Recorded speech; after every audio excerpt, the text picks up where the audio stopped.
Russia President Vladimir Putin dials Prime Minister Narendra Modi after the Alaska meeting with the President of the United States Donald Trump.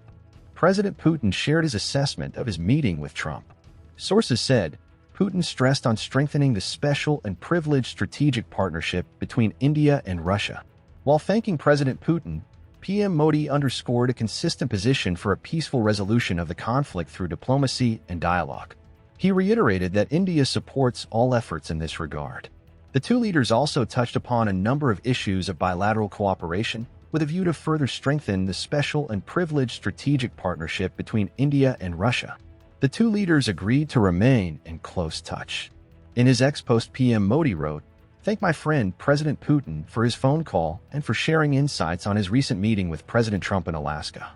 India has consistently called for a peaceful resolution of the Ukraine conflict and supports all efforts in this regard. I look forward to our continued exchanges in the days to come."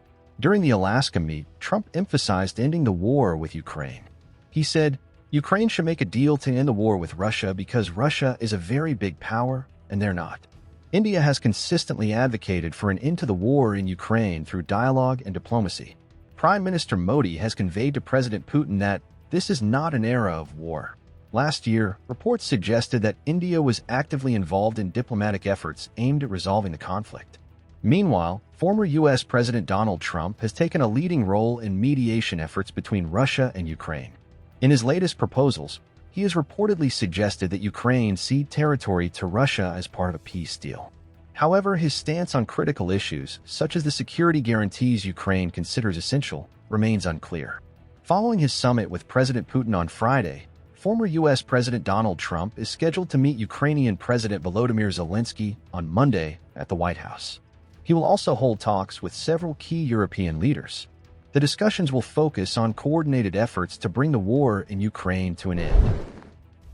More than 2 years into Russia's full-scale invasion, Ukraine is bracing for a new wave of uncertainty, not only on the battlefield, but at the negotiating table. Earlier, in a joint statement, all EU countries, except Hungary, urged that meaningful negotiations can only take place in the context of a ceasefire or reduction of hostilities. They warned that any diplomatic outcome must protect not just Ukraine, but Europe's broader security interests. Recently, Russia has launched new offensives in eastern Ukraine. The Ukrainian war map shows a 10-kilometer Russian advance near Dobrapilya, part of Moscow's push to seize the entire Donetsk region. Ukrainian forces have fought back, retaking 2 villages in Sumy, a region facing renewed Russian attacks after President Putin called for a buffer zone.